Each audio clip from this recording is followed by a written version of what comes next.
When shall we three meet again? In thunder, lightning, or in rain? When the hurly-burly's done. When the battle's lost and won. That'll be ere the set of sun. Where the place? Upon the heath. There to meet with Macbeth. I come, Grimalkin. Had it called. Anon. Fair is foul and fair is fair. Fair is foul, foul is fair. How are you to fog and filthy air?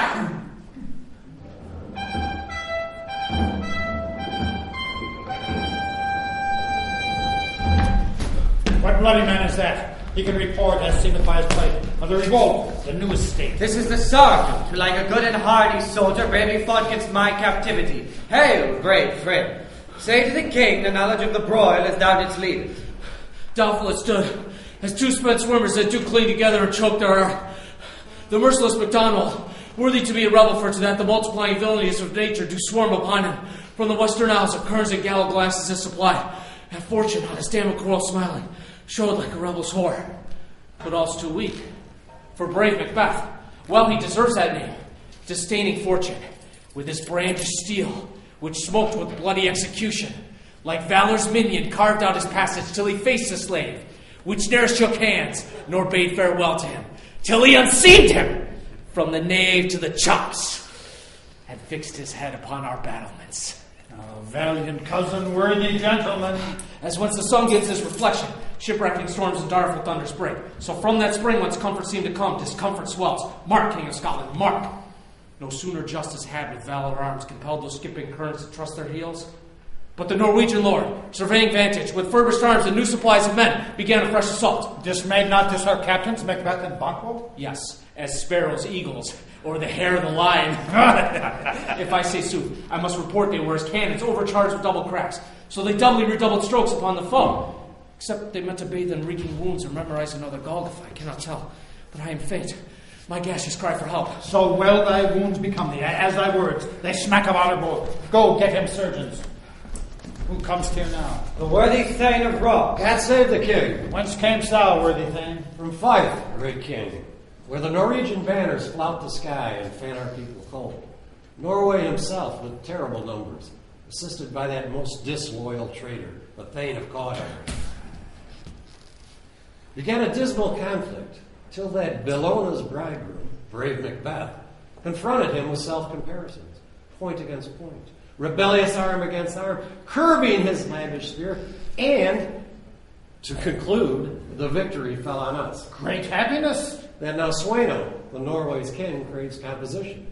Nor would we deign him burial of his men till he dispersed at St. Colum's Inch $10,000 to our general use. No more that Thane of Cawdor shall deceive our bosom interest. Go, pronounce his present death, and with this former title greet Macbeth. I'll see it done. What he hath lost, noble Macbeth hath won.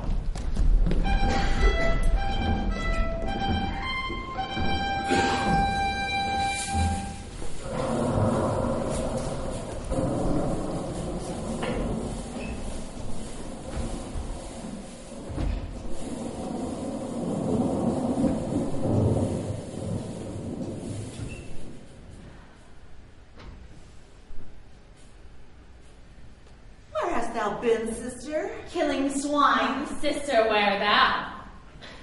A sailor's wife had chestnuts in her lap, and munched, and munched, and munched.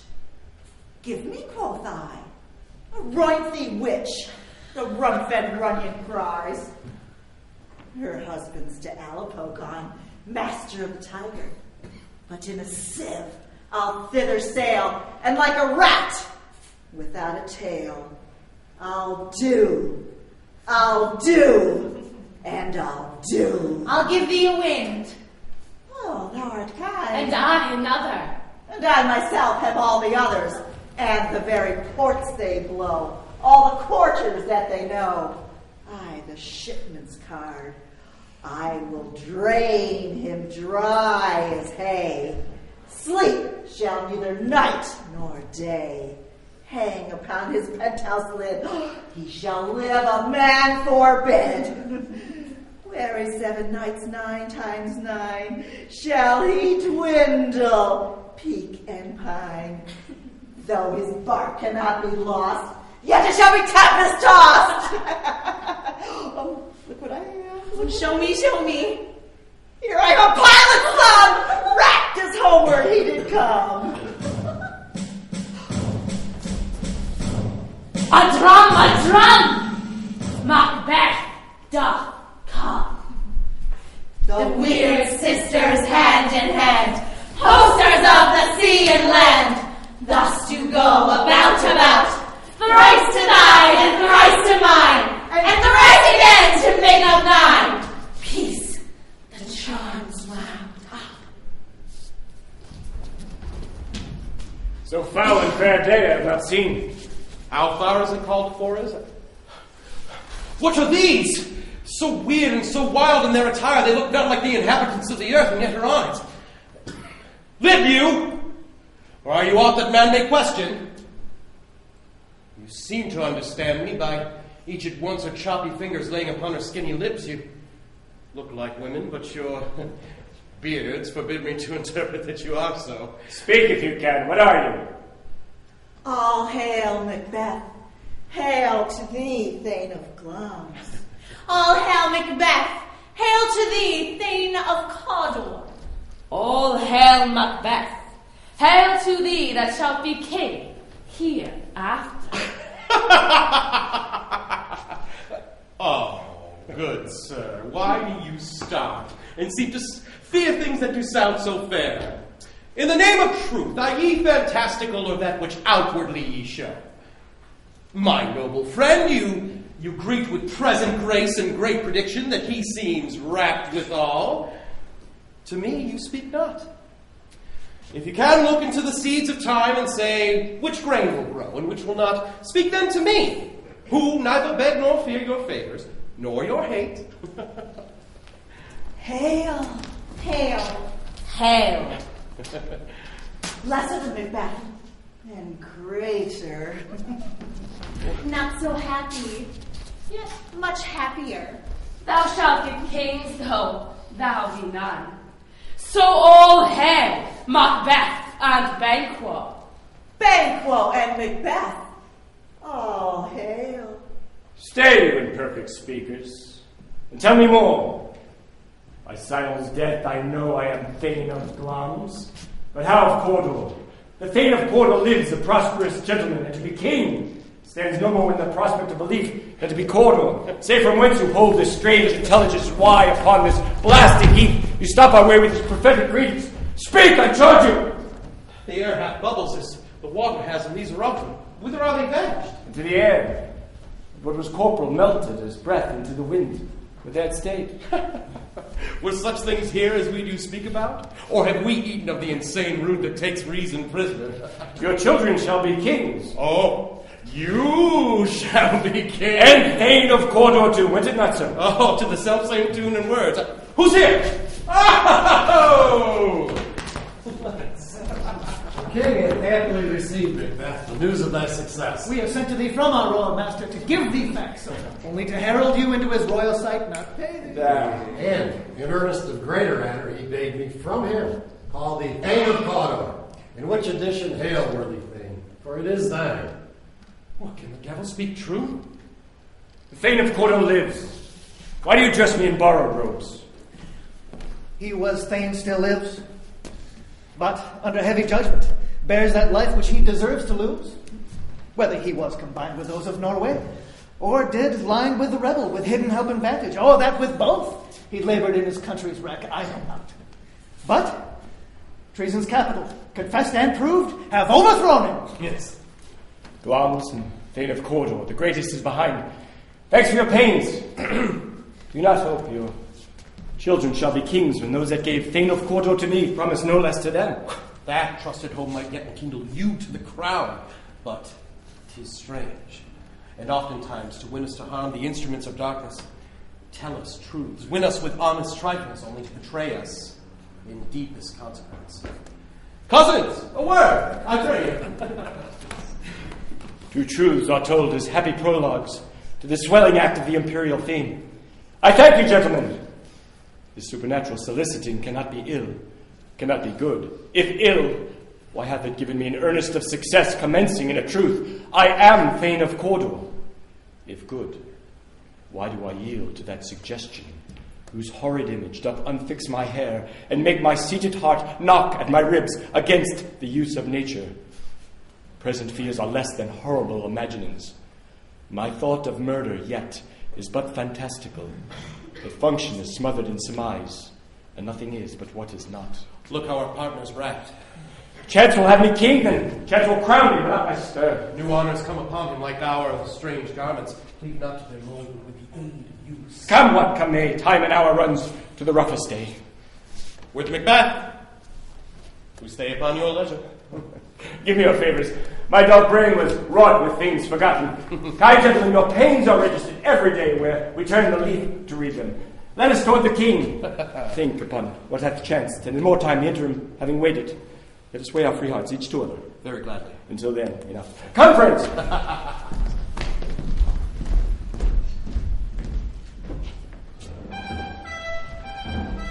Is execution done on Cawdor? Are not those in commission yet returned? My liege, they are not yet come back, but I have spoke with one that saw him die, who did report that very frankly he confessed his treasons, implored your highness pardon, and set forth a deep repentance. Nothing in his life became him like believing it. He died as one that had been studied in his death, to throw away the dearest thing he owned as for a careless trifle. There's no art to find the mind's construction in the face. He was a gentleman on whom I built an absolute trust. O worthiest cousin, the sin of my ingratitude even now was heavy on me. Thou art so far before that swiftest wing of recompense is slow to overtake thee. Would thou hadst less deserved that the proportion both of thanks and payment might have been mine. Only I have left to say, more is thy due than more than all can pay.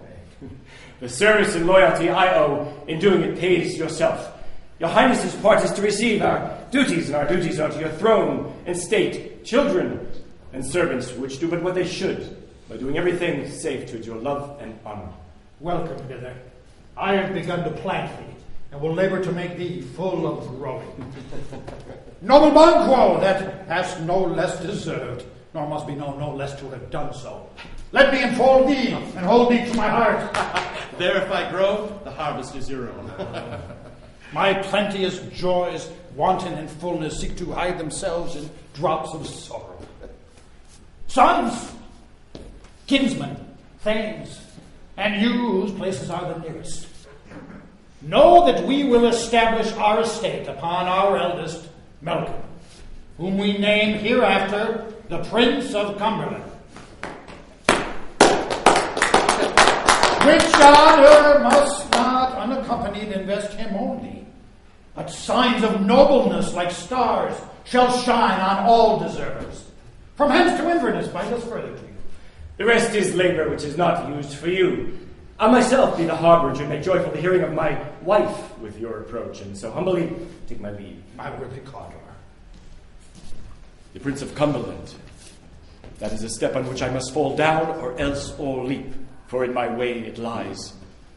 Stars, hide your fires. Let not light see my black and deep desires. The eye wink at the hand, yet let that be what the eye fears when it is done to see. True, worthy Banquo. He is full so valiant, and in his commendations I am fed. It is a banquet to me. Let's after him, whose care is gone before to bid us welcome. It is a peerless kinsman.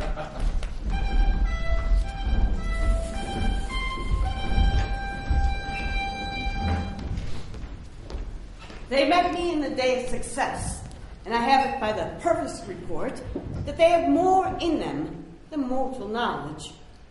When I burned and desired to question themselves further, they made themselves air, into which they vanished. Whilst I stood wrapped in the wonder of it all, came missives from the king that all hailed me Thane of Cawdor, by which title these weird sisters had saluted me and referred me to the coming on of time with, "Hail, King that shall be." This I have thought good, to deliver to thee, my dearest partner in greatness, that thou shalt not lose the dues of rejoicing by being ignorant of the greatness that is promised thee. Lay it to thy heart, and farewell. Glamis thou art? Oh, and quarter, and shall be what thou art promised. Yet I do fear thy nature. It is too full of the milk of human kindness to catch the nearest way. Thou wouldst be great, are not without ambition, yet without the illness should attend it. What thou wouldst highly, thou wouldst wholly, would not play false, and yet would wrongly win. Hie thee hither, that I may pour my spirits in thine ear, and chastise with the valor of my tongue all that impedes thee from the golden round, which fate and metaphysical aid seem to have thee crowned with all. What are thy tidings? The king comes here tonight. Thou art mad to say it. Is not thy master with him, who wert so would have informed for preparation? So please you, it is true, our Thane is coming. One of my fellows had the best of him, who, scarcely dead for breath, had barely more than could make up his message. Give him tending, he brings great news. The raven himself is hoarse, who croaks the fatal entrance of Duncan under my battlements. Come, you spirits who tend on mortal thoughts, unsex me here, and fill me crown to toe, top full of the direst cruelty. Make thick my blood, stop up the access and passage to remorse, that no compunctious visiting of nature shake my fell purpose, or keep peace between the effect in it. Come to my woman's breast, and take my milk for gall, you murdering ministers, wherever in your sightless substance you wait on nature's mischief. Come, thick night, impall thee in the dun smoke of hell, that my keen eyes see not the wound it makes, nor heaven peeps through the blanket of the dark to cry, hold! Hold. Worthy Glamis, oh, great quarter, greater than both by the all-hail hereafter. Thy letters have transported me beyond the ignorant present, and now I feel the future in an instant. My dearest love, Duncan comes here tonight. And when goes hence? Tomorrow, as he purposes. Oh, never shall sun that morrow see. Your face, my Thane, is like a book, wherein men may read strange matters to beguile the time, look like the time, bear welcome in thine eye, thy tongue, thy hand, look like the innocent flower, but be the serpent beneath it. He that comes must be provided for, and you shall put this night's great business into my dispatch, wherefore all our nights and days to come give solely sovereign sway and masterdom. We will speak further. Only look up clear. To alter favor, ever is to fear. Leave all the rest to me.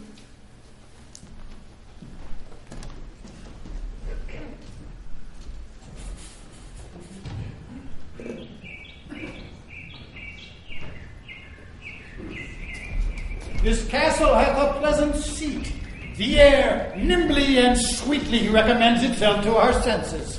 This guest of summer, the temple-haunting Margaret, is approved by his love mansionry that the air smells wooingly. No jilty frieze, buttress, nor corner vantage, but this bird hath made his pendant bed and procreate. Where they most breed and hunt, I have observed the air is delicate. See our honored hostess. The love which follows us sometimes is our trouble, which still we thank as love. Herein I bid God yield us for your pains and shield us from your troubles. All our service and every point twice done and then done double. We're poor and signal business to contend with those honors deep and broad. wherein your majesty loads our house. Oh, where's the Thane of Cawdor? We coursed him at the heels and had a purpose to be his purveyor, but he rides well. And his great load, sharp as his spur, hath helped him to his home before us. Fair and noble hostess, we are your guests tonight. Your servants ever have theirs themselves and what is theirs in count to make their audit at your majesty's pleasure, each to return their own. Give me your hand. Conduct me to mine host. We love him highly, and shall continue our graces towards him. By your leave, hostess. Drink. I shall drink to his appropriate cradle.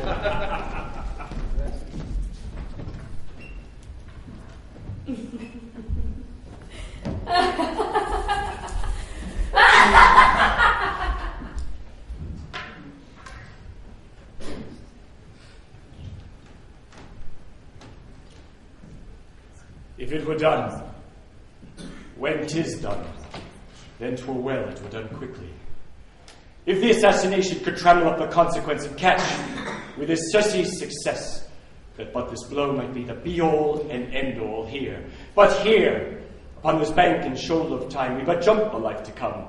But in these cases we still have judgment here, which teach bloody instructions, which being taught return to plague the inventor. This even-handed justice commends the ingredients of our poisoned chalice to our own lips. He is here in double trust. First, as I am his kinsman and his subject, strong both against the deed. Then, as his host, who should against his murderer shut the door, not bear the knife myself. Besides, this Duncan hath borne his faculties so meek, has been so clear in this great office, that his virtues will plead like angels, trumpet-tongued against the deep damnation of his taking off, and pity, like a naked newborn babe, striding the blast, or heaven's cherubim, horsed upon the sightless couriers of the air, shall blow the horrid deeds in every eye, till tears do drown the wind. I have no spurs to prick the side of my intent, but vaulting ambition, which all leaps itself and falls on the other. How now, what news? He is almost out. Why have you left the chamber? Have you asked for me? No, you not, he has. We will proceed no further in this business. He hath honoured me of late, and I have brought golden opinions from all sorts of people, which should be worn now in their newest gloss, not cast aside so soon. Was the hope drunk when you dressed yourself? Has he slept since, and wakes it now to look so green and pale, what did so freely? From this time I shall count thy love. Art thou afeard to be the same in thine own act and valor as are out in thy desire? Wouldst thou not have that which thou esteemest the ornament of life, and yet live a coward in thine own esteem, letting I dare not wait upon I would like the poor catman? Prithee, peace! I dare to all who may become a man. What? Who dares no more is none. What beast was it then that made you break this enterprise to me? When you durst do it, then you were a man. And to be so much more than which you were, you would be so much more the man. Now the time and the place did that adhere, and yet you would make both. Now they have made themselves, and that their fitness not unmake you. I have given suck, and know how tender 'tis to love the babe that milks me. I would, while I was smiling in my face, have plucked my nipple from its boneless gums and dashed its brains out if I had sworn to this as you have. If we should fail. We fail? But screw your courage to the sticking place and will not fail. When Duncan is asleep, where to the rather his hard day's journey shall send him, his two chamberlains will I, with wine and wassail, so convince that memory, the water of the brain, shall be a fume, and the receipt of reason a limbeck only. When in this swinish sleep they lay as in a death, what cannot you and I perform upon the unguarded Duncan? What not put upon his spongy offices? Who shall bear the guilt of our great wealth? Bring forth men, children only, for thy undaunted metal should compose nothing but males. Will it not be received? where we have marked with blood these sleepy two of his own chamber, and used their very daggers that they have done it. Who dares receive it, Allah, when we will make our grief and clamor roar upon his death? I am resolved, and been a beach corporal agent to this terrible feat. Away! And mark the time with fairest show. False face must hide, but the false heart doth know.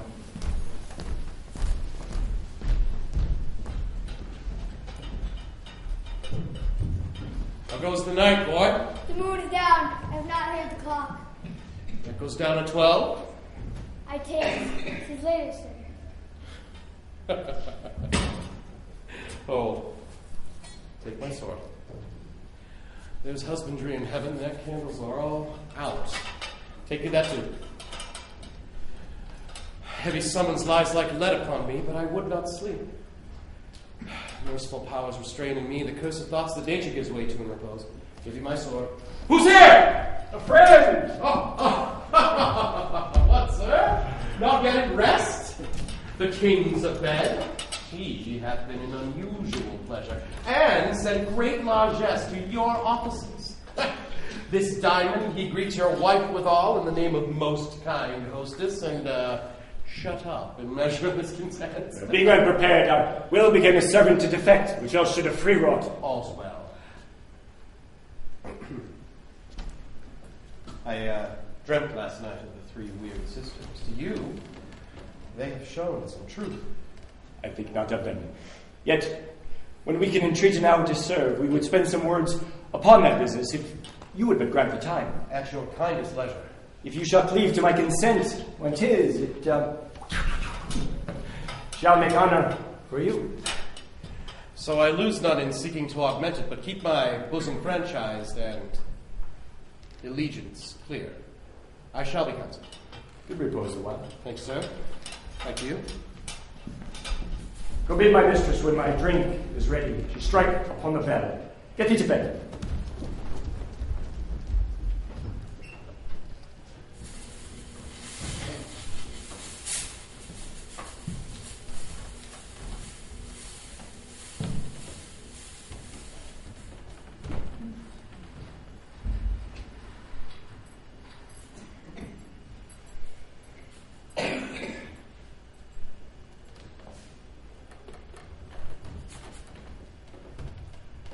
Is this a dagger which I see before me? The handle before my hand? Come, let me clutch thee. I have thee not, yet I see thee still. Thou fatal vision, sensible to feeling as to sight, or art thou but a dagger of the mind, a false creation proceeding from a heat oppressed brain? Oh, I see thee yet, in form as palpable as this, which now I draw. Thou marshallest me the way I was going, and such an instrument I was to use. And mine eyes are made the fool of the other senses, or else with all the rest. I see thee yet, and on thy blade a dudgeon, counts of blood, which were not so before. There is no such thing. This is the bloody business which informs thus mine eyes. Now, all the one-half world, nature seems dead. Wicked dreams abuse the curtained sleep. Witchcraft celebrates pale Hecate's offerings, alarmed by his sentinel, the wolf, who howls his watch. Thus with his stealthy pace, with Tarquin's ravishing strides, towards his design, moves like a ghost. Now sure, and friends at earth, hear not my steps, which way they walk, for fear thy very stones prate of my whereabouts, and take the present horror of the time which now suits with it. Whilst I threat, he lives. Words to the heat of deeds, to cold breath gives.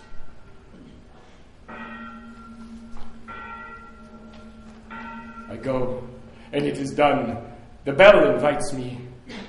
Hear it not, Duncan, for it is a knell that summons thee to heaven or to hell.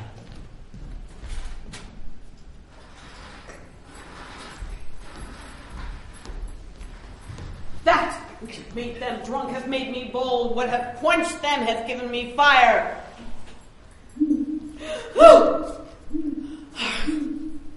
Peace. It is the owl that shrieks, the fatal bellman that gives the sternest good night. He is about it. The doors are open, and the surfeited rooms do mock their charge with snores. I have drugged their possets, that death and nature do contend about them whether they live or die. Who's there? What home? Alack! I'm afraid they have awakened. 'Tis not done. Oh, the attempt and not the deed confounds us. I laid their daggers ready. He could not have missed them. If he had not resembled my father as he slept, I had done it. My husband! I've done the deed. Didst thou not hear a noise? I heard the owl screech and the cricket cry. Did not you speak? When? No. I said descendant. Aye. Hark! Who lies in the second chamber? Donalbain. Oh, this is a sorry sight. A foolish thought to say a sorry sight. There's one that laughed in sleep and one cried, murder. I stood and heard them, but they did say their prayers and addressed them again to sleep. There are two lodged together. One cried, God bless us, and amen the other, as they had seen me with his hangman's hands, listening their fears. I could not say amen when they did say God bless us. Consider it not so. But wherefore could I not pronounce amen? I am in most need of blessing, and amen stuck in my throat. These things must not be thought of in this way, else it will make us mad. Methought I heard a voice cry, sleep no more. Macbeth, let the murderers sleep. Innocent, sleep. Sleep that did sup the ravelled sleep of care, the death of each day's life. Sore labour's bath, the balm of hurt minds, great nature's second cause, chief nourish of life's feast. What do you mean? Still it cried to all the house, sleep no more. Glamis hath murdered sleep, and therefore Gordon shall sleep no more. Macbeth shall sleep no more. Who was it that thus cried? My worthy Thane, you do in vain to your noble strength to think so very sickly of things. Come, get some water, and wash this filthy witness from your hands. Why have you taken the daggers from his place? They must lie there. Go, carry them, and smear the faces of the grooms. I'll go no more. I'm afraid to think what I have done. Forgot it again, I dare not. Infernal purpose. Give me the daggers.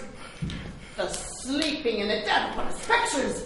'Tis the eye of child who bears a painted devil. If he do bleed, I'll gild the faces of the grooms without for a boss seen their guilt. What hands are ye, huh? They pluck out my eyes. Will all great Neptune's ocean wash this blood clean from my hand? No! Yes, my hand will revel the multitudinous seas, incarnadine, making the green one red. My hands are of your color, but I shame to wear a heart so white. Oh, there's nothing at the south entry. Retire into our chambers. Oh. A little water clears us of this deed. How easy it is then. No constancy has left you unattended. Hark, more knocking. Get on your nightgown on this occasion. Call us and show us to be watchers. Be not lost so poorly in your thoughts. To know my deed, to best not know myself. Awake, Duncan, with thy knocking. I would thou couldst.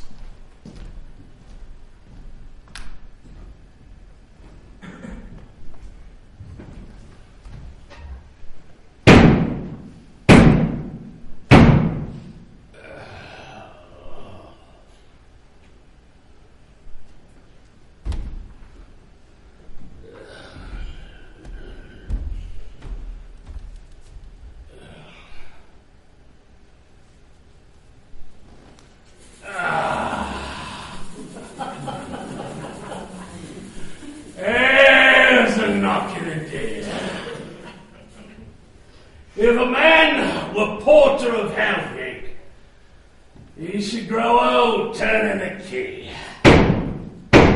Knock! Knock! Knock! Who's there in the name of Beelzebub? Here's a farmer what aimed himself on the expectation of plenty. Come in time. Have napkins enough about ya? Is here you're gonna sweat for it. Knock, knock, knock! Who's there in the other devil's name? Huh? Hey, he is an equivocator. One could swear on both scales against either scale. Who committed treason enough, for God's sakes. He could not equivocate himself to heaven. Come on in, equivocator. Knock, knock, knock! Who's there? Here's an English tailor come hither for stealing in the French oars. Come on in, tailor. Here you to roast your goose. No, isn't there quiet? What are you? Perhaps this place is too cold for hell. Our devil portrait no further. I thought to let in some of all professions that go the primrose way to the everlasting bonfire. And on! And on! I pray thee, yea, remember the porter, huh? Was it so late ere you went to bed, friend, that you do lie so late? Faith, sir, we was carousing to the second cock, and drink, sir, it's the great provoker of 3 things. What 3 things does drink especially provoke? That marry, sir, nose painting, sleeping, urine. Lechery, it provokes and it unprovokes. It provokes the desire, but it takes away the performance. Therefore, much drink may be said to be the equivocator with lechery. It makes him and it mars him. It sets him on and it takes him off.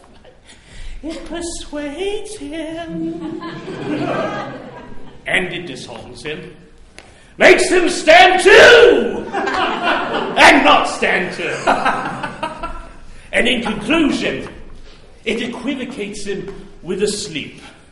And having given him the lie, it leaves him. I believe drink gave thee the lie last night. But it did, sir, had the very throat on me. But I requited of him his lie. And I think being the stronger, although he had me by both my legs, I gave a quick shake, and I cast him. Is your master stirring? A knocking has awakened him. Here he comes. Good morrow, noble sir. Good morrow, both. Is the king stirring, worthy thing? Not yet. He did command me to call timely on him. I have almost slipped the hour. I'll bring it to him. I know it is a joyful trouble to you, yet 'tis one. The labor we delight in physics pain. Here is the door. I'll make so bold to call, for 'tis my limited service. Goes the king hence to bed. He does. He did appoint so. The net was unruly where we lay. Our chimneys were blown down. And as they say, lamentings heard in the air, strange screams of death. New hatch to the woeful time, the obscure bird that clamor the livelong night. Oh, some say the earth was feverous and did shake. It was a rough night. My young remembrance cannot parallel fellow to it. Oh, horror! Horror! Horror! Tongue or heart cannot conceive nor name thee. What's the matter? Confusion now hath made its masterpiece. Most sacrilegious murder hath broke ope the Lord's anointed temple, and stole thence the life of the building. What did you say, the life? Mean you his majesty. Do not bid me speak. Approach the chamber and destroy your sight with a new Gorgon. See, and then speak yourselves. Awake! Awake! Ring the alarm bell! Murder and treason! Malcolm! Bagwell! Awake! Donalbain! Shake off this downy sleep, death's counterfeit, and look on death itself! Up! Up! And see the great doom's image! Malcolm! Bagwell! As from your graves rise up, and walk like sprites to countenance this horror! What? Ring the bell! What's the business that such a hideous trumpet calls for calling the sleepers of this house? Speak! Speak! Gentle lady, it is not for you to hear what I can speak. The repetition in a woman's ear would murder as it fell. Banquo, our royal master's murdered. What? In our house? Too cruel anywhere. Dear dove, I prithee, contradict thyself. Say it is not so! And I but died an hour before this chance. I have lived a blessed time. For from this instant, there is nothing serious in mortality. All is but toys. Renown and grace is dead. The wine of life is drawn, and an Elise is left this vault to brag of. What is amiss? You are, and do not know it. The spring, the head, the fountain of your blood is stopped. The very source of it is stopped. Your royal father's murdered. Oh. By whom? Those of his chamber as who had seen that done. Their faces were all badged with blood, as were their daggers, which we found unwiped upon their pillows. They stared and were distracted. No man's life was to be trusted with them. Oh, yet I do repent me of my fury, but that I did kill them.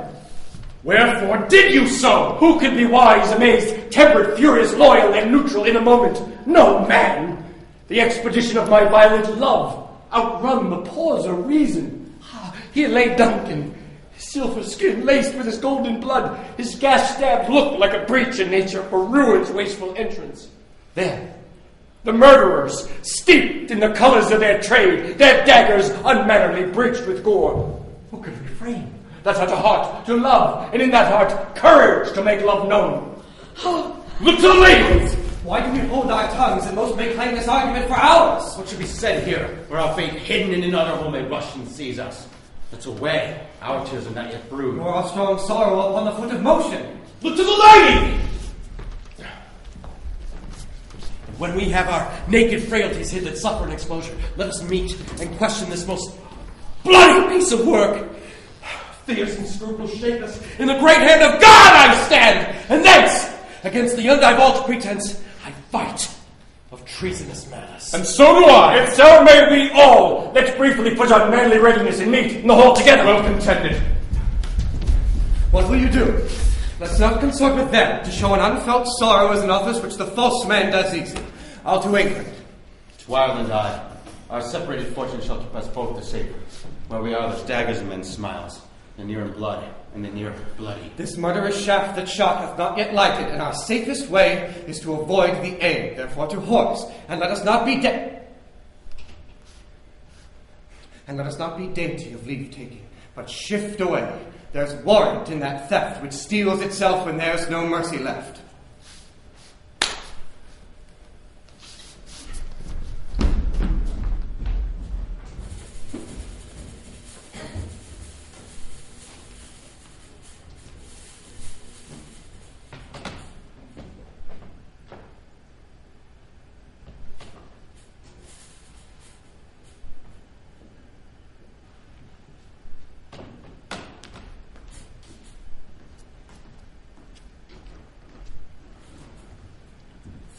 Threescore and 10, I remember well, within the volume of which time I have seen hours dreadful and things strange.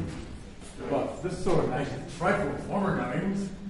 Our good father, thou seest the heavens, is troubled with man's act, threatens his bloody stage. By the clock 'tis day, yet dark night strangles the traveling light. Is it night's predominance or the day's shame? The darkness does the face of the earth entomb when living light should kiss it. 'Tis unnatural, even like the deed is done. Tuesday at last, the falcon, towering in her pride of place, was by a mousing owl caught that and killed. Duncan's horses, the thing most strange and certain. Beauteous and swift, the minions of their race, turned wild in nature, broke their stalls, and flung out, contending against obediences, they would war with mankind. They said they eat each other. I did so. To the amazement of mine eyes, I looked at them. But here's the good Macduff. How goes the world, sir, now? Why? See you not? 'Tis known who did this more than bloody deed. Those that Macbeth hath slain. Last the day, what good could they pretend? They were suborned. Malcolm and Donalbain, the king's two sons, are stolen away and fled, which puts upon them suspicion of the deed. Against nature. Still, thriftless ambition that will ram it up thine own life's means. Then 'tis like the sovereignty will fall upon Macbeth. He is already named and gone to Scone to be invested. Where's Thokin's body? Carried to Colmkill, sacred storehouse of his predecessors and guardian of their bones. Will you to Scone? No, cousin. I'll to Fife. No, I will thither. Well, may you see things well done there. Adieu. Lest our old robes sit easier than our new. Farewell, Father. God's benison go with you, and with those that make good or bad, friends and foes.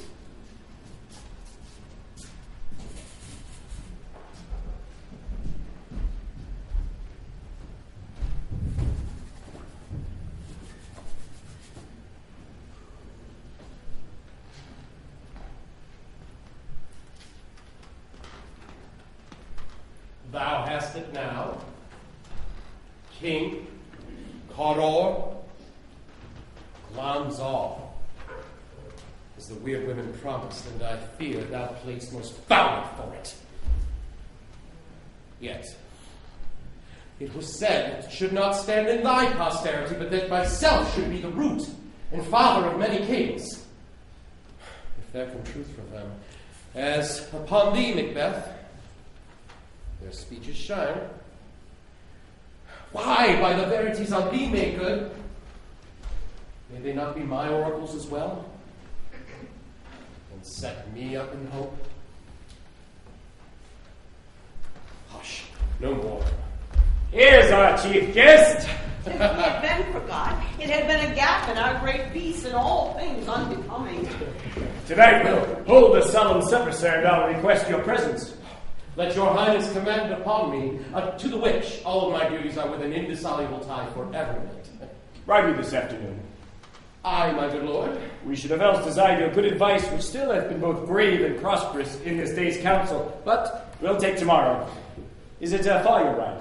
Oh, as far, my lord, as fulfill the time twixt this and supper. My horse. Not the better. I'll be a borrower of the night for a dark hour or twain.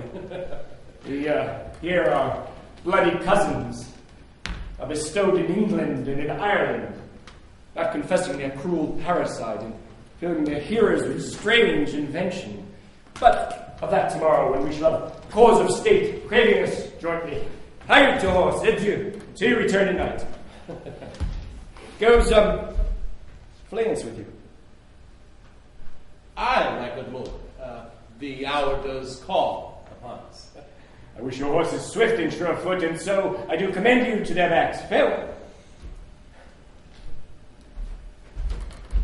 Let every man be master of his time till 7 at night.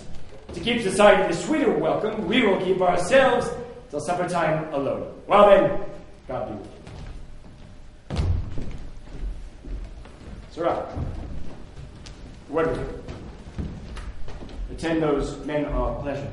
They are, my lord, without the palace gate. Bring them before us.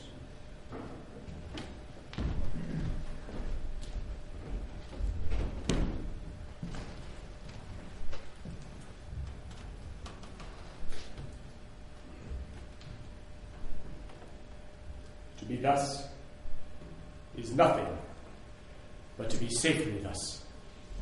Our fears in Banquo stick deep, and in his royalty of nature reigns that which would be feared. There's much he dares, and in that dauntless temper of his mind, he has a wisdom that doth guide his valor to act in safety. There's none but he whose being I do fear, and under him my genius is rebuked, as it is said Mark Antony's was by Caesar. He shipped the sisters when first they placed the name of king upon me, and bade them speak to him. Then prophet-like they hailed him father to a line of kings. Upon my head they put a fruitless crown, a barren scepter in my grip, thence to be wrenched with an unlineal hand, no son of mine succeeding, if it be so. For Banquo's issue have I filed my mind, for them the gracious Duncan have I murdered, put rancors in the vessel of my peace, only for them, mine eternal jewel given to the common enemy of man, to make them kings, the seeds of Banquo kings, rather than so. From fate unto the list, and champion me, 'tis the others. Who's there? Now go to the door and wait there till we call. Was it not yesterday that we spoke together? It was, so please your highness. Well, then now. Have you considered of my speeches, knowing that it was he, in times past, that held you so under fortune, which you had thought had been our innocent self? This I made good to you in our last conference, passed in probation with you, how you were born in hand, how crossed the instruments who wrought with them, and how all things else, to half a soul and to a notion crazed, say, thus did Banquo. You made it known to us. I did so, and went further, which is now our point of second meeting. Do you find your patience so predominant in your nature that you can let this go? Are you so gospeled to pray for this good man and his issue, who hath bowed you to the grave and beggared you forever? We are men, my liege. Die in the Cadillac ye go for men, as hounds and greyhounds, mongrels, spaniels, curs, choughs, water-rugs, and demi-wolves are clipped, all by the name of dogs. Now the valiant file distinguishes the swift, the slow, the subtle, the housekeeper, the hunter, all according to the gifts which bounteous nature has in him enclosed, whereby he does receive particular additions from the bill that writes them so alike, and so of men.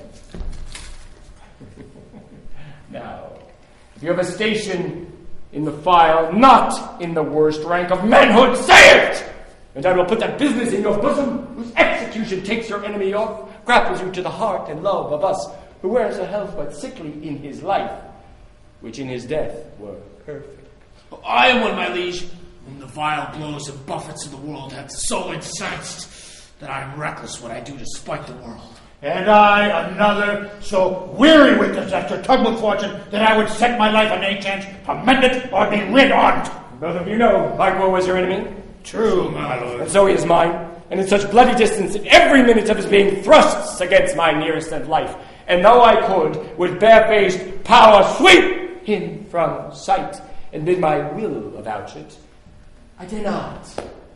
For certain friends that are both his and mine, whose love I may not drop, but wail his fall, who I myself struck down, whence it is that I to your assistance do make love, masking the business from the common eye, for sundry and weighty reasons. We shall, my lord, perform what you command us. Though our lives... Your spirits shine through you.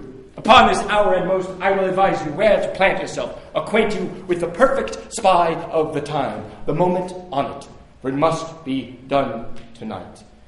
And something from the palace. Always thought that I require a clearance, and to leave no rubs nor botches in the work. Flames, his son, who keeps his company, whose absence is no less material to me than is his father's, must embrace the fate of that dark hour. Resolve yourselves apart. I'll come to you anon. We are resolved, my lord. I call upon you straight. Abide within.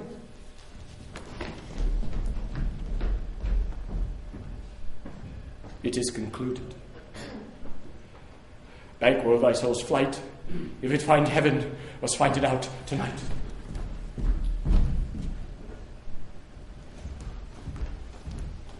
Is Banquo gone from court? Aye, madam, but returns again tonight. Say to the king I would attend his leisure for a few words. Madam, I will.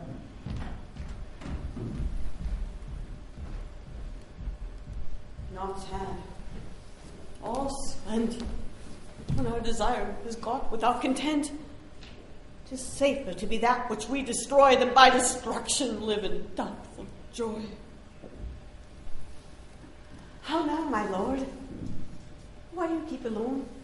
Of sorriest fancies your companions making, using those thoughts which indeed should have died with those they think upon. Things without remedy should be without regard. What's done is done. You have scorched the snake, not killed it. So close and be ourself, whilst our poor malice remains in danger of our former tooth. But let the frame of things disjoint. Both worlds suffer ere we eat our meal in fear and sleep in the affliction of these terrible dreams which shake us nightly. Better be with the dead, whom we, to be in peace, have sent to peace, than in the dauntless temper of the mind to lie in restless ecstasy. Oh, Duncan is in his grave, After life's fitful fever, he sleeps well. Treason has done his worst. Your steel, your poison, malice domestic, foreign levy, nothing can touch him further. Gentle, my lord. Sleek o'er your rugged looks. Be bright and jovial among your guests tonight. So shall I, love, and so I pray, be you.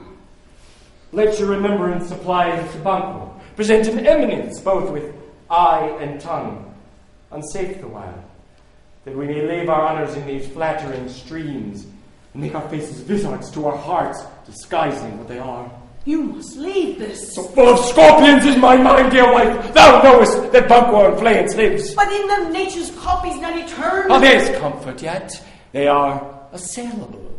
Then be thou jocund. The bat hath flown his cloistered flight. El pale Hecate summons the shard-born beetle with his drowsy hums hath rung night's yawning peal. There should be done a deed of dreadful no. What's to be done? Be innocent of the knowledge, dearest Chuck, till thou applaud the deed. Come, sealing night. Scarf up the tender eye of pitiful day, and with thy bloody and invisible hand cancel and tear to pieces the great bond which keeps me pair. O light thickens, the crow makes wing to the rocky wood. Good things of day begin to droop and drowse, as night's black agents to their praise do rouse. O thou marvelous at my words! But hold thee still. Things bad begun make themselves strong by ill. So prithee, go with me.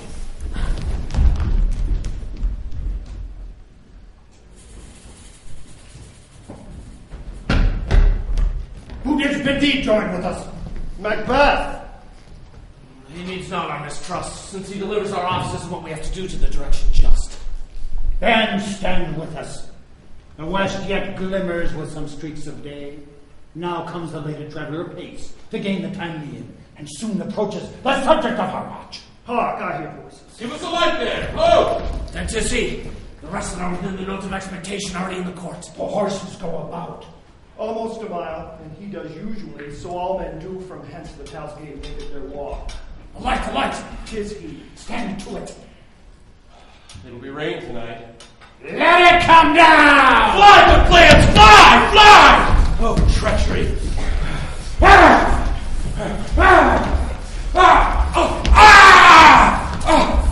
Bastard!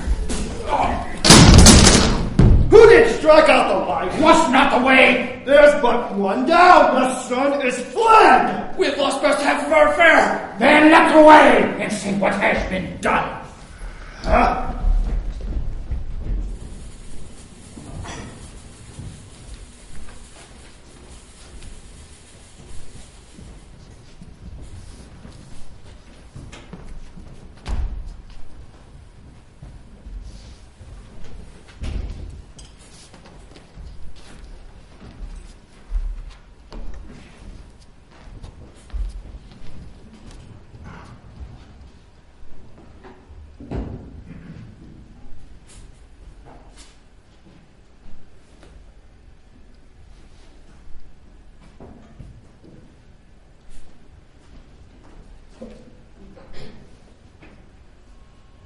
You know your own degrees. Sit down. At first and last, a hearty welcome. Thanks to His Majesty. Ourselves will mingle with society and play the humble host. Our hostess will keep her state, but in best times we will require her welcome. Pronounce it for me, sir, to all our friends. For my heart speaks, they are welcome. They encounter me with their hearts. Thanks. And both sides are even here. I'll sit in the midst. Be large in mirth and on. We'll drink a measure. The table round. There's blood on thy face. 'Tis Banquo's then. 'Tis better thee without than he within. Is he dispatched? Aye, sir, his throat is cut, that I did for him. Thou art the best of the cutthroats. It is good that it delights for Flayance. If thou didst it, thou wert none parallel. Most royal sir, Flayance escaped. Then comes my fit again. Thy dust and perfect, whole as the marble, founded as the rock, as broad and general as the casing here, benign cabin, cribbed, confined into saucy doubts and fears, but Banquo say. Aye, sir, Safe in a ditch he bides, 20 trenchant gashes on his head, the least a death to nature. Thanks for that. There the grown serpent lies. The worm that's fled hath nature that in time will venom breathe, no teeth for the present. Get thee gone, tomorrow we'll hear ourselves again. My royal lord, you do not give the cheer. To feed we're best at home. From thence the sauce to meet a ceremony, meeting we're bare without it. Sweet remembrance, sir. Good digestion, weight on appetite, and health on both. May it please your majesty, sit. Here yet we had our country on a root, with a grace person of our banquo present, who may rather challenge for unkindness than pity for mischance. His absence, sir, lays blame upon his promise. Please your highness to grace us with your royal company. Well, Here's a place reserved, sir. the table is full. Here, sir. Which that moves, your majesty. Which of you have done this? What, my good lord? Thou canst not say that I did it. Never shake thy gory locks at me. Gentlemen, rise. His highness is not well. Sit, worthy word. My lord is oftenest, and has been from his youth. Sit, I pray you. The fit is momentary. Upon a word he will be well again. If you too much know him, you will offend him and extend his passion. Feed and regard him not. Are you a man? I, and the bold one that dares look on that which might appall the devil. Oh, proper stuff. This is the very painting of your fear. This is the air-drawn dagger which you said drew you to the Duncan. Why do you make such faces? When all is done, you look but on a stool. See, behold, look, lo, what say you?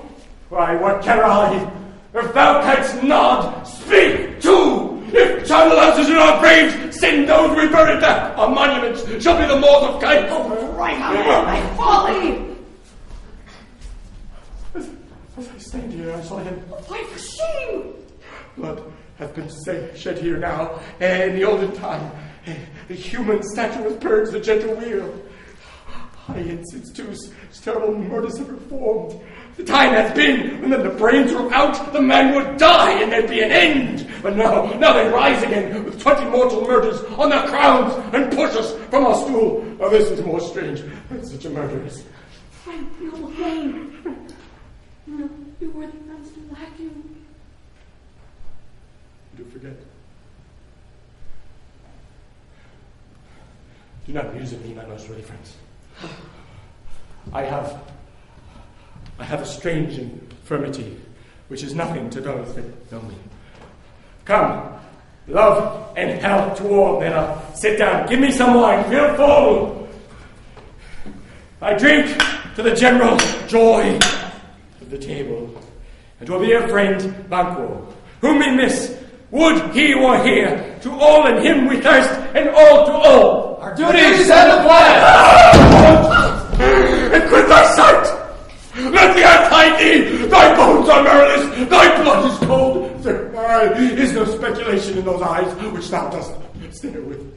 Think of this good news, but it is a thing of custom, just no more, only it spoils the pleasure of the time.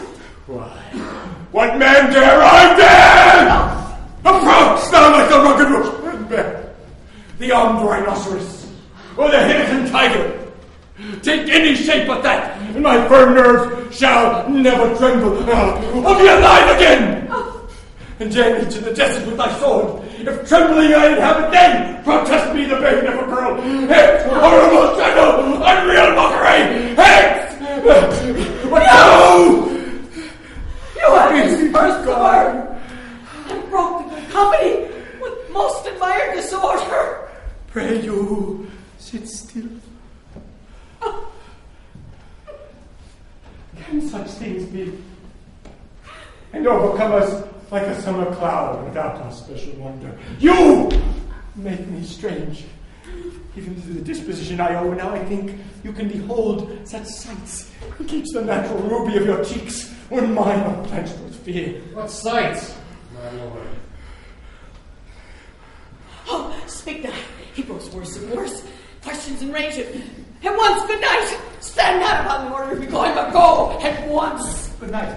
And better health attend his majesty. A kind good night to all.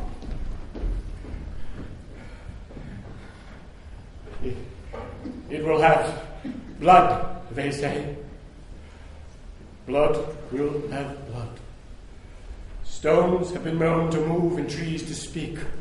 Augurs and understood relations have by maggot pies and troughs and rooks brought forth the secretest men of blood. What is the night? Almost at odds with morning, which is which. How sayest thou that Macduff denies his person at our great bidding? Did you send to him, sir? I hear it by the way, but I will send. There's not a one of them but in his house that keep a servant feed. I will tomorrow, and betimes I will, to the weird sisters. More shall they speak, for I am bent to know by the worst means the worst. For my own good, all causes shall give way. I am in blood, stepped in so far. Should I wade no more, returning were as easy as go. Oh, strange things I have in head, which will to hand, which must be acted, or maybe scanned. You like the seasons of all nature's sleep. Come, will to sleep. This strange and self-abuse is the initiate fear that wants hard use. We are yet but young indeed.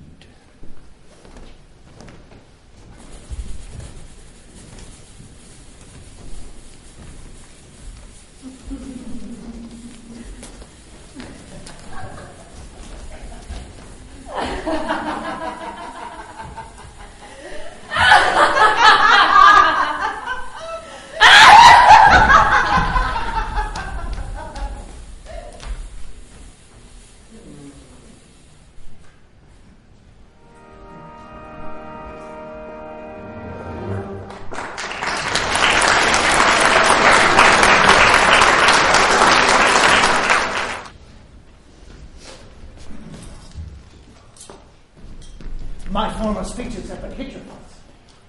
Who can interpret them? Only I say that things have been strangely born. The royal Duncan was pitied at Macbeth, nay, he was dead. And the right valiant Banquo wanted too late. Whom it pleased him. Fleance killed, for Fleance fled. Think how monstrous it was for Malcolm and for Donalbain to kill their gracious father. How it did grieve Macbeth. Did he not straight the two delinquents tear, that were the slaves of drink and the fellows of sleep? Was that not nobly done? Aye? And wisely too. For 'twould have angered any heart alive to hear the men denied. And so I do say, he has borne all things well.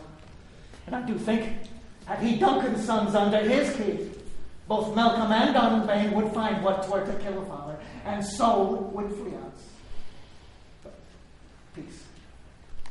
For far from broad words, he failed his presence at the tyrant's feast. Sir, I hear that Macduff lives in disgrace. Can you tell me where he bestows himself?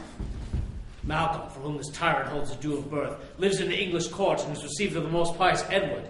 Macduff is gone to pray the holy king to wake Northumberland and warlike Seward, that by the help of these, with him above, we shall again give to our tables meat, sleep to our nights, free from our banquets bloody knives, do faithful homage and receive free honors.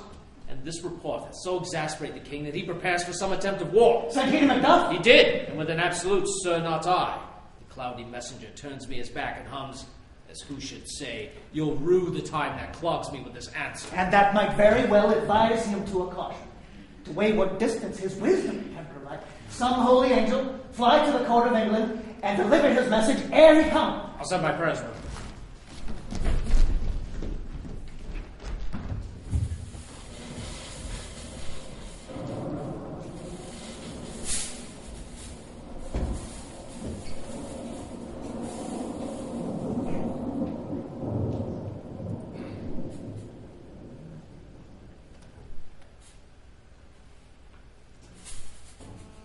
Thrice the brinded cat hath mewed. Thrice and once the hedge pig whined. Hark your cries, 'tis time, 'tis time. Round about the cauldron go, in the poisoned entrails throw. Toad that under cold stone days and nights has 31. Sweltered venom, sleeping got, boil thou first in the charmed pot. Double toil, fire, and bubble. Fillet of a fenny snake in the cauldron boil and bake. Eye of newt and toe of frog, wool of bat and tongue of dog. Adder's fork and blind worm's sting, lizard's leg and howlet's wing. For a charm of powerful trouble, like a howl brought boil and bubble. Double, toil and trouble, fire, burn, and cold. Bubble. Scale of dragon, tooth of wolf, witch's mummy, maw and gall, the raven salt sea shark, root of hemlock, dipped in the dark, liver of blaspheming Jew, gall of goat and slicks of you, slivered in the moon's eclipse, nose of Turk and Tartar's lips, finger of birth strangled babe, ditch delivered by a drab, make the gruel thick and slab. Add thereto a tiger's children for the ingredients of our cauldron. Double, toil and trouble, fire, and bubble. Cool it with baboon's blood, then the charm is firm and good. By the pricking of my thumb, something wicked this way comes. Open locks, whoever knocks. How now, you secret, black and midnight hags? What is it you do? A deed. Without a name. I conjure you by that which you profess, howe'er you come to know it. Answer me, though you untie the winds and let them fight against the churches, though yeasty waves confound and swallow navigation up, though bladed corn be lodged and trees blown down, though castles topple on their warders' heads, though palaces and pyramids do slope their heads to their foundations, though the treasure of nature's Germans tumble altogether even till destruction sickens. Answer me to what I ask you. Speak. Demand will answer. Say thou'st rather hear from our mouths or our masters. Call, let me see him. Pour in Sal's blood that hath eaten her 9 pharaoh. Grease that sweated from the murderer's gibbet, throw into the flame. Come high or low, thyself in office deftly show.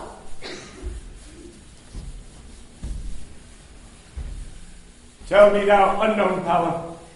He knows thy thought. Here is speech, but say thou not.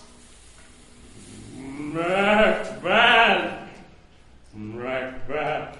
Macbeth! Beware, Macbeth. Beware the plague of wine. Dismiss me. Hurrah!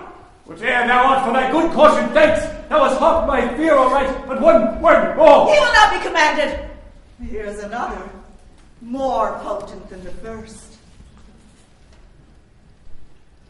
Macbeth! Macbeth! Macbeth! If I had 3 ears, I'd hear thee. Be bloody bold and resolute. Laugh to scorn the power of man, for none of women born shall harm Macbeth. Then live, Macduff. What need I fear of thee? But yet I'll make assurance double sure and take a bond of fate. Thou shalt not live, that I may tell pale-hearted feared lies and sleep in spite of thunder. What is this that rises like the issue of a king and wears upon his baby brow the round and top of sovereignty? Listen, but speak not to it. Be lion metal, proud, and take no care. Who chafes, who frets, or where conspirers are. Macbeth shall never vanquished be, until great Burnham wood too high, Dunsinane Hill, shall come against him. That will never be. Who can impress the forest, bid the tree unfix his earthbound root? Sweet Burnham's good, and rebellious head rise never, till the wood of Burnham rise. And our high-placed Macbeth shall live the lease of nature. and pay his breath to time and mortal custom. But my heart throbs to know one more thing. Tell me if thou art can tell so much. Shall Banquo's issue ever reign in this kingdom? Seek to know no more. I will be satisfied. Deny me this, and an eternal curse fall upon you. What noise is this? Show! Show his eyes and grieve his heart. Come like shadows, so depart. Thou art too like the spirit of Banquo down. Thy crown does sear my eyeballs. Thy hair, thy other gold-bound brow is like the first. The third is like the former. Filthy hands! Why you show me this before? Start eyes. What, will the line stretch out to the crack of doom? Another yet, the seventh. I'll see no more. And yet it appears who bears a class. It shows me many more. And some I see the twofold ball and treble scepters carry. A horrible sight. For now, I see 'tis true. For the blood-bolted Banquo smiles at me and points at them for his. What, is this so? Aye, sir, all this is so. But why is Macbeth thus amazedly? Come, sisters, cheer we up as sprites and show the best of our delights. I'll charm the air to give a sound while you perform your antics round, that this great king may kindly say our duties did his welcome pay.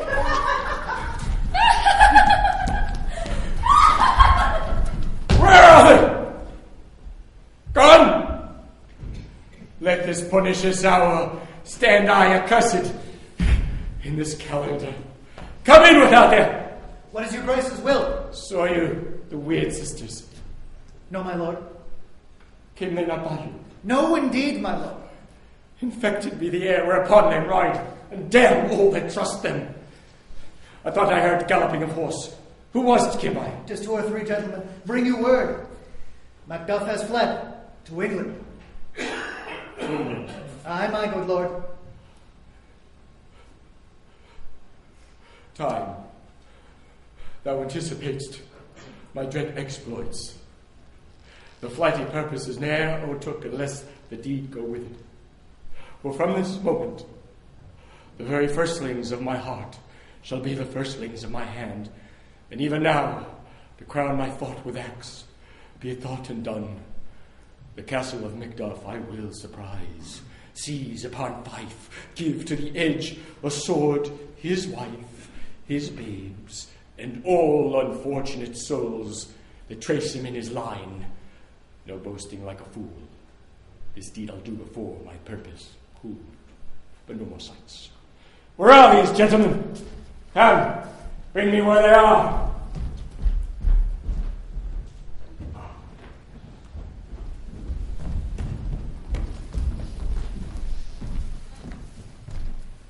What had he done to make him fly the land? You must have patience, madam. He had none. His flight was madness. When our actions do not, our fears do make us traitors. Not whether it was his wisdom or his fear. Wisdom!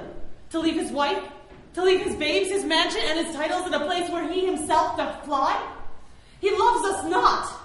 He wants the natural touch. For the poor wren, the most diminutive of birds, will fight her young ones in her nest against the owl. All is the fear, and nothing is the love. So little is the wisdom where the flight to runs against all reason. School yourself! But for your husband, he is noble, wise, judicious, and best knows the fits of the season. I dare not speak much further. The cruel are the times when we are traitors and do not know ourselves. When we hold rumor from what we fear, yet know not what we fear, but float upon a wild and violent sea, each way and none. I take my leave. Shall not be long ere I return. Things at worst will cease or else climb upward to what they were before. My pretty cousin. Blessings on you. Fathered he is, and yet he's fatherless. I am so much a fool should I stay longer. It would be my disgrace and your discomfort. I take my leave. At once.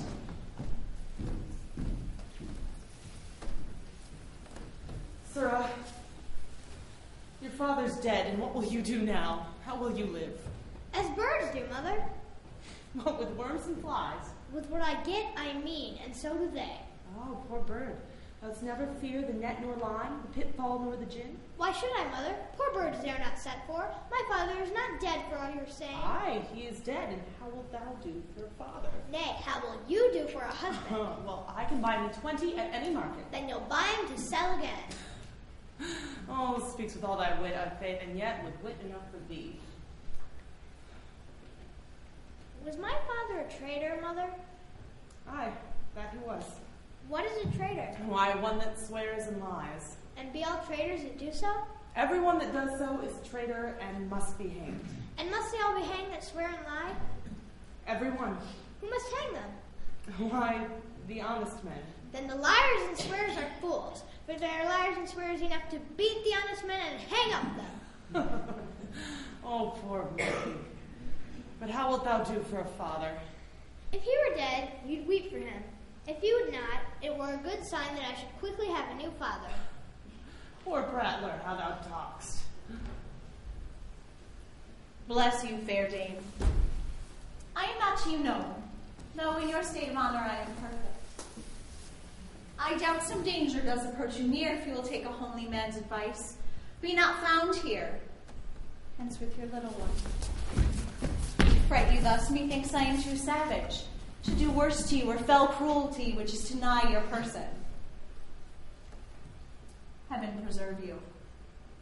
I dare abide no longer. Whither should I fly? I have done no harm.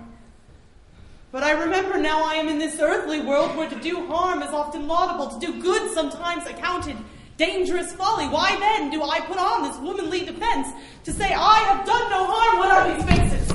Where's your husband? I hope in no place so unsanctified where such as thou mayst find him. He is a traitor. Thou liest, thou shaggy villain! What, you egg? Young fry of treachery? Then kill me, Mother, run away.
Let us seek out some desolate shade, and there weep our sad bosoms empty. Let us rather hold fast the mortal sword, and like good men bestride our downfallen birthdom. Each new morn, new widows howl, new orphans cry, new sorrows strike heaven on the face, that it resounds as if it felt with Scotland, and yelled out like syllable of dawn. What I believe, I'll weigh. What no believe, and what I can redress, as I shall find the time to fret, I will. What you have spoken may be so. Perchance this tyrant, whose sole name blisters our tongues, was once thought honest. You have loved him well. He hath not touched you dead. I am young, but something you may deserve of him through me, and I am not wisdom to offer up a weak, poor, innocent lamb to appease an angry God. Treacherous. But Macbeth is. A good and virtuous nature may recoil in an imperial charge, but I shall crave your pardon. That which you are, my thoughts cannot transpose. Angels are bright still, though the brightest fell. Though all things foul would wear the brows of grace, yet grace must still look so. I have lost my hopes. Perchance even there I did find my doubts. Why? In that rawness left you wife and child, those precious motives, those strong knots of love without leave taking. I pray you, let not my jealousies be your dishonors, but mine own safeties. You may be rightly just, whatever I shall think. Bleed, bleed, poor country. Great tyranny, lay thou thy baseness sure, for goodness dare not check thee. Wear thou thy wrongs, the title is afeard. Fare thee well, Lord. I would not be the villain that thou thinkst. Be not offended. I speak not as in absolute fear of you. I think our country sinks beneath the yoke, it wakes, it bleeds, and each new day a gash is added to her wounds. I think withal there would be hands uplifted in my right, and here from gracious England have I offer of goodly thousands, but for all this, when I shall tread upon the tyrant's head, or wear it on my sword, yet my poor country shall have more vices than it had before, more suffer, more sundry ways than ever by him that shall succeed. What should he be? It is myself, I mean, in whom I know all the particulars of vice, so grafted that when they shall be opened, black Macbeth will seem as pure as snow, and the poor state esteem him as a lamb being compared with my confineless harms. Not in the legions of horrid hell can come a devil more damned in evils to top Macbeth. Grant him bloody, luxurious, avaricious, false, deceitful, sudden, malicious, smacking of every sin that has a name, but there's no bottom, none.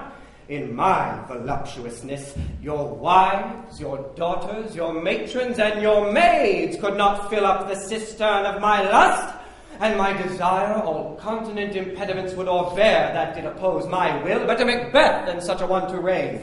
Boundless intemperance in nature is a tyranny. It hath been the untimely emptying of the happy throne and the fall of many kings, but fear not yet to take upon you what is yours. You may convey your pleasures in a spacious plenty, and still seem cold the time you may so hoodwink. We have willing dames enough. With this there grows in my most ill-composed affection such a stanchless avarice, that were I king, I should cut off the nobles for their lands, desire his jewels and his other's house. Nay, had I power, I should pour the sweet milk of concord into hell. Uproar the universal peace, confound all unity on earth. Oh, Scotland, Scotland! If such a one be fit to govern, speak. I am as I have spoken. Fit to govern? No, not to live. O nation miserable, with an untitled tyrant, bloody sceptred, when shalt thou see thy wholesome days again, since that the truest issue of thy throne by his own interdiction stands accursed and does blaspheme his breed? Thy royal father was a most sainted king. The queen that bore thee, oftener upon her knees than on her feet, died every day she lived. Fare thee well. These evils thou repeatest upon thyself have banished me from Scotland. O my rest, thy hope ends here. Macbeth, this noble passion, child of integrity, hath from my soul wiped the black scruples, reconciled my thoughts to thy good truth and honor. Devilish Macbeth hath by many of these trains sought to win me into his power, and modest wisdom plucks me from o'er credulous haste, but God above deal between thee and me. For even now I put myself to thy direction, and unspeak mine own detraction. Here abjure the taints and blames I laid upon myself for strangers to my nature. I am yet unknown to woman. Never was forsworn, scarcely have coveted that which was mine own. At no time broke my faith, would not betray the devil to his fellow, and delighting no less in truth than life. My first false speaking was this upon myself: what I am truly is thine and my poor country's to command. Whither indeed, before thy here approach, old seaward with 10,000 warlike men already at a point for setting forth, now will together and the chance of good be like our warranted quarrel. Why are you silent? Such welcome and unwelcome things at once. 'Tis hard to reconcile. See who comes here. My countryman, and yet I know him not. My ever-gentle cousin. Welcome hither. Good God, but time's removed the means that makes us strangers. I know him now. Ah, sir, amen. Stand Scotland where it did. Alas, poor country, almost afraid to know itself. It cannot be called our mother, but our grave, where nothing but who knows nothing is once seen to smile, where sighs and groans and shrieks that rent the air are made, not marked, where violent sorrow seems a modern ecstasy. The dead man's knell is there scarce asked for who, and good men's lives expire before the flowers in their caps, dying, or ere they sicken. Oh, relation too nice, and yet too true. What's the newest grief? And of an hour's age doth hiss the speaker. Each moment teems a new one. How does my wife? Why, well. And all my children? Well, too. The tyrant has not battered at their No. peace? They were well at peace when I did leave them.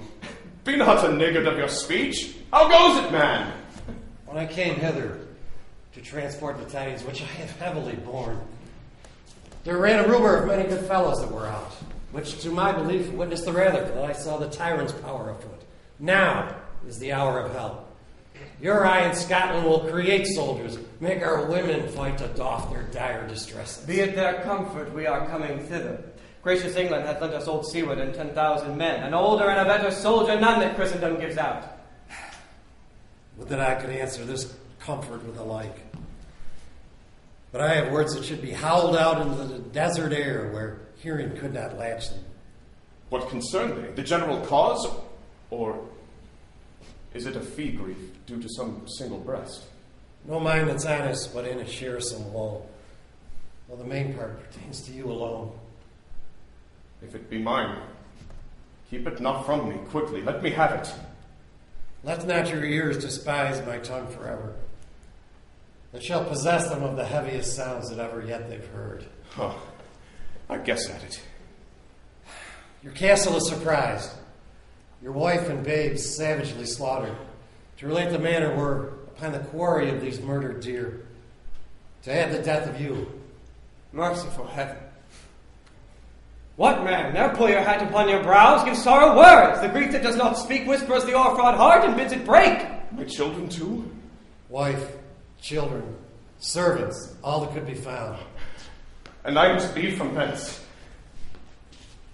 My wife killed too? They have said. Be comforted. Let's make us medicines of our great revenge to cure this deadly grief. He has no children! What? All my pretty ones, did you say? All! Oh, hell kite! What? All! All my pretty chickens and their dam at one fell swoop! Dispute it like a man. I shall do so, but I must also feel it as a man. I cannot but remember such things were that were most precious to me. Did heaven look on and would not take their part? Oh, sinful Macduff, they were all struck for thee. Not that I am, not for their own demerits, but for thine fell slaughter on their souls. Heaven rest them now. Be this the whetstone of your sword. Let grief convert to anger. Blunt not the heart enraged. Oh, I could play the woman with mine eyes and braggart with my tongue. But gentle heavens, cut short all intermission. Front to front, bring thou this fiend of Scotland and myself. Within my sword's length, set him. If he escape, heaven forgive him too.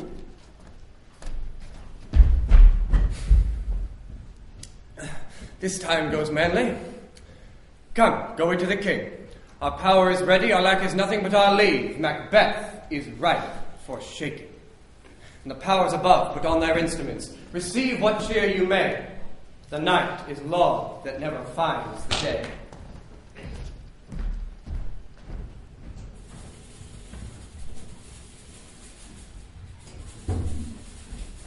I have 2 nights watched with you, but can perceive no truth in your report. When was it that she last walked? Since His Majesty went into the field, I've seen her rise from her bed, throw her nightgown upon her, unlock her closet, take book paper, fold it, write upon it, read it, afterwards seal it, and again return to bed. All this while in a most fast sleep. A great perturbation in nature to receive at once the benefits of sleep while doing the effects of watching. In this slumbery agitation, besides the walking and other performances, what at any time have you heard her say? That, sir, which I shall not report after her. Oh, will you shout to me? It is most meet that you should. Neither to you nor anyone, having no witness to confirm my speech. Lo, you, here she comes. Use her very guise and upon my life. Fast asleep. Observe her. Stand close. How came she by that light? Why, it stood by her. She's had light by her continually. 'Tis her command. You see, her eyes are open. Oh, but the sense are shut.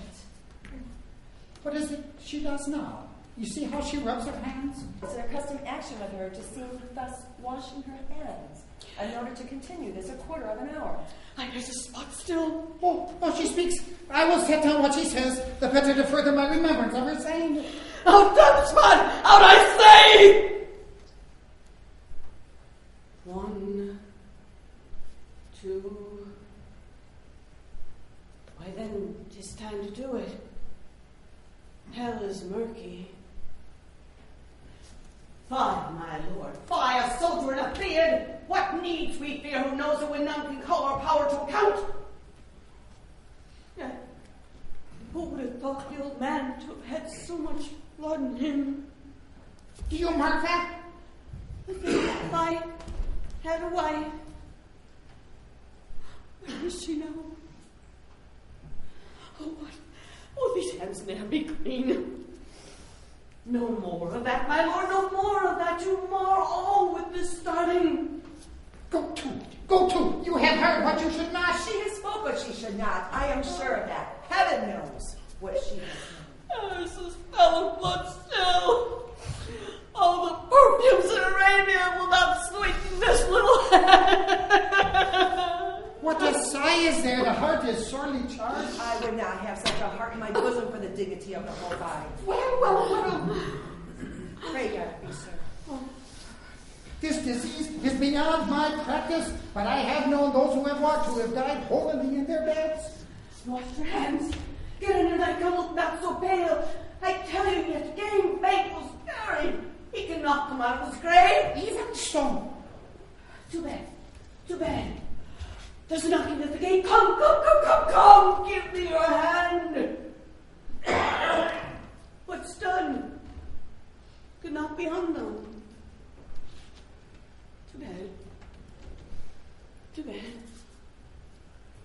bed. Is she going out to bed? Directly. Foul whisperings are abroad. Unnatural deeds do breed unnatural troubles. Infected minds to their deaf pillows will discharge her secrets. More needs she the divine than the physician. Oh, God. God, forgive us all. Look after her. Remove from her the means of all annoyance and thus keep eyes upon her. And so, good night. My mind she has mated and amazed my sight, I think, but I dare not speak. Oh. Good night, good doctor.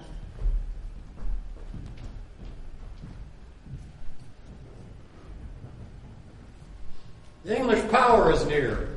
Led on by Malcolm, his uncle Seward, and the good Macduff. Revenge is burning them. Their dear causes, what of the bleeding and the grim alarm, excite the mortified man. Near Burnham Wood shall we well meet them. That way are they coming. Who knows if Donald may be with his brother? I know for a fact, sir, that he is not. I have a list here of all the gentry. Here is Seward's son, and many other unrough youths that even now protest their first of manhood. Those are tired. Great Dunn's name he strongly fortifies. Some say he's mad, others that lesser hate him do call it valiant fury. But for certain he cannot buckle his distempered cause within the belt of rule. Now does he feel his sacred murders sticking upon his hands. Now, minutely, revolts upbraid, his faith upbreach. Those he commands move only in command, nothing in love. Now does he feel his title hang loosely about him, like a giant's robes upon a dwarfish thief. Who then can blame his pestered senses to recoil and start? when all that is within him condemns itself for being there. Well, march we on, to give obedience where 'tis truly owed. Meet we the medicine of the sickly wheel, and with him pour we in our country's purge each drop of us. Or so much as it needs, to do the sovereign flower and drown the weeds. Make we a march to burn him! Bring me no more reports! Let them fly all to Burnham Wood, remove to Dunsinane. I cannot taint with fear. What's the boy, Malcolm? Was he not born of woman? The spirits that know all mortal consequences have pronounced me thus. Fear not, Macbeth. No man that's born of woman shall e'er have power upon thee. Then fly, false thanes, and mingle with that English epicure. The mind I sway by and the heart I bear shall never sag with doubt nor shake with fear. The devil damn thee black, thou cream-faced Lewin. Where gotst thou that goose look? There's 10,000. Geese, villain. Soldiers, sir. Go prick thy face and overrid thy fear, thou lily-livered boy. What soldiers patch death of thy soul? Those leaning cheeks of thine are counselors to fear. What soldiers, Wayface? The English force so please you. Take thy face hence! Satan! I am sick at heart when I behold. Satan, I say! His push will cheer me ever, but deceit me now. I have lived long enough. My way of life has fallen into the sear, the yellow leaf, and that which should accompany old age as honor, love, obedience, troops of friends I look not to have, but in their stead curses not loud but deep, mouth honor and breath, which the poor heart would fain deny, but dare not. Satan! What is your gracious pleasure? What news more? All is confirmed, my lord, which is reported. A fight till for my bones, my flesh be hacked. Give me my armor. 'Tis not needed yet. I'll put it on. Send out more horses. Scare the country round. Hang those that talk of fear. Give me my armor. How does your patient, doctor? Not so sick, my lord, as she is troubled by thick-coming fancies that keep her from her rest. Cure her of that! Canst thou not minister to a mind diseased? Pluck from the memory some rooted sorrow. Raise out the written troubles of the brain. And with some sweet, oblivious antidote, cleanse the stuffed bosom of that perilous stuff which weighs upon a heart. Therein the patient must minister to himself. No physic to the dog! I'll run away! Come! Put my armor on! Give me my staff! Shake it, send down! Doctor! These things fly from me! Come, sir! Dispatch! If thou couldst, doctor, cast the water of my land, find her disease, and purge her to a sound and pristine health, I would applaud thee to the very echo. Pull it off, I say! What rhubarb, senna, or the purgative drugs would scour these English hence? Hearest thou of them? Aye, sir, your royal preparation makes us hear something. Bring it after me. I'll not be afraid of death again. To Brennan Furnace, come to Dunsinane! Were I from Dunsinane away and clear, prophet again should hardly draw me here.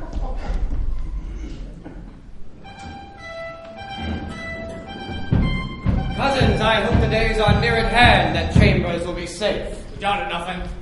What wood is this before us? The wood of Burnham. Let every soldier hew him down a bough, and bear it before him. Thereby shall we shadow the numbers of our host, and make discovery err in report of us. It shall be done. We learn no other but. The confident tyrant holds still in Dunsinane, and will endure our setting down the fort. 'Tis his main hope.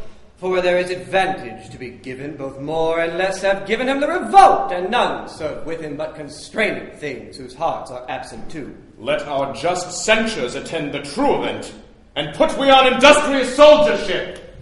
The time approaches that will, with due decision, make us to know what we shall say we have, and what we owe. A thought speculative. Their unsure hopes relate what certain issues strokes must arbitrate, towards which advance this war.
out our banners on the outward wall. The cry is still they come. Our castle strength will laugh a siege to scorn. Here, let them fly to the famine and the ague ate them up. Were they not with those that should be ours, we would have met them dareful, beard to beard, and beat them backward home. What is that noise? It is a cry of women, my good lord. I'd almost forgot the taste of fears.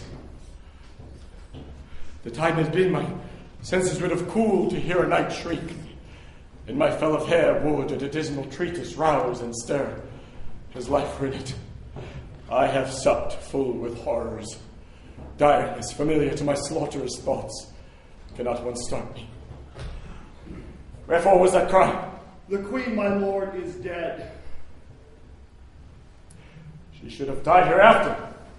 There would have been time for such a word. Tomorrow, and tomorrow, and tomorrow creeps in his petty pace from day to day, to the last syllable of recorded time, and all our yesterdays are lighted fools the way to dusty death. Out, brief candle. Life is but a walking shadow, a poor player that struts and frets his hour upon the stage and then is heard no more. It is a tale told by an idiot, full of sound and fury, signifying nothing. It comes to use thy tongue, thy story quickly. Gracious my lord, I should report that which I say I saw, but know not how to do it. Well, say, sir. As I did stand my watch upon the hill, I looked towards Burnham, and anon methought the wood began to move. Liar and slave. Let me endure your wrath if it be not so. Within this 3 mile may you see it coming. I say a moving grove. If thou speakest false, upon the next tree shall thou hang alive to famine cling thee. If thy speech be sooth, I care not if thou dost for me as much. I pull in resolution and begin to doubt the equivocation of the fiend that lies like truth. Fear not, to Burnham Wood we come to Dunsinane, and now a wood come to Dunsinane. Arm! Arm and out!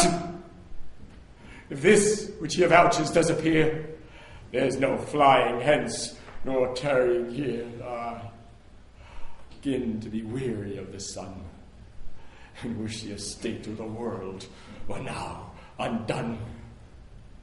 Ring the alarm bells! Blow wind, come wreck, at least we'll die with honors on our back.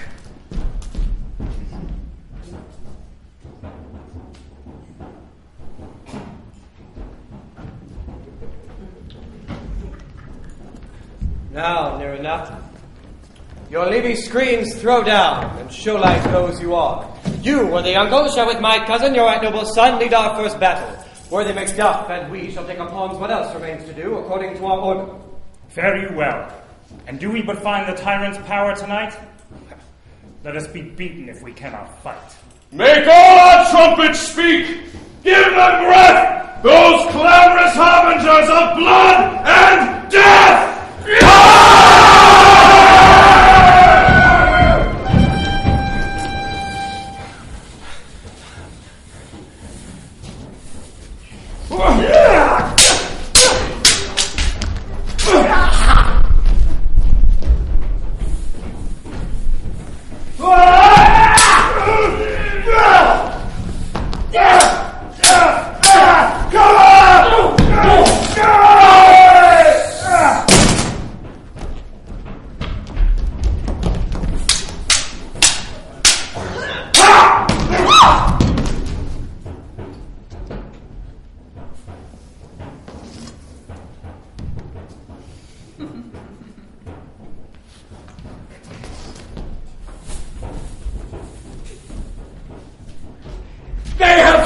Hang me to the stake! I cannot fly, but bear-like I must fight the course.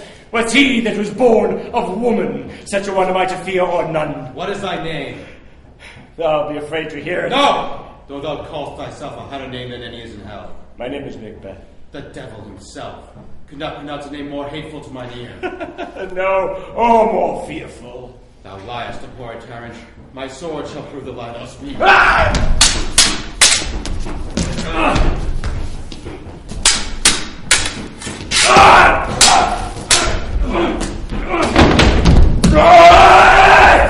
Thou was born of woman. With swords I smile at, levelling weapons laugh to scorn, brandish by men that's of a woman.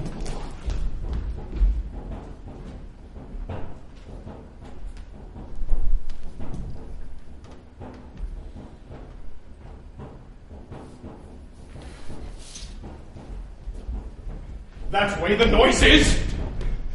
Tyrant! Show thy face! If thou beest slain, and with no stroke of mine, my wife and children's ghosts will haunt me still. I cannot strike at wretched kerns whose arms are higher to bear their staves. Either thou, Macbeth, or else my sword with an unbattered edge I sheathe again undeeded. There thou shouldst be. By this great clamour, one of greatest note seems bruited. Let me find him, fortune, and more I beg not. This way, my lord. The castle is gently rendered, and the tyrant's men on both sides do fight. The noble thanes, they do bravely in the war. The day itself almost professes yours, and little is to do. We have met with foes that strike beside us. Enter, my lord. The castle.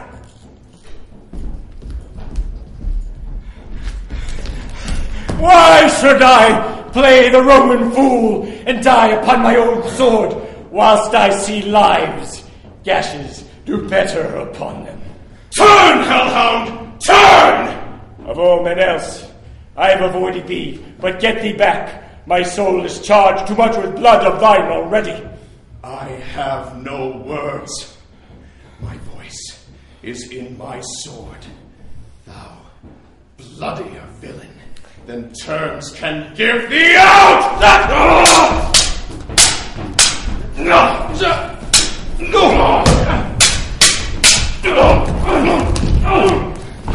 losest labor! As easiest mayest thou the entrenchant dare, with thy keen sword and press, as make me bleed. Let fall thy blade on vulnerable crests. I bear a charmed life, which must not yield to one of woman born. Despair thy charm, and let the angel whom thou still hast served tell thee, Macduff was from his mother's womb untimely ripped. Cursed be the tongue that tells me so, for I count my better part of men, and know these juggling fiends be no more believed, that palter with us in a double sense, that keep the word of promise to our ear, and break it to our hope. I will not fight with thee. Then yield thee, coward, and live to be the show and gaze of the time. We'll have thee, as our rarer monsters are, painted on a pole, and under it, here may you see the tyrant! I will not yield to kiss the ground before young Malcolm's feet, or to be baited by the rebel's curse. No furthermore do we move to dance a name now be of no woman born, yet I'll try the last, before my body I throw on my warlike shield. Lay on, Macduff, and damn he that cries, hold enough! Ah! Oh!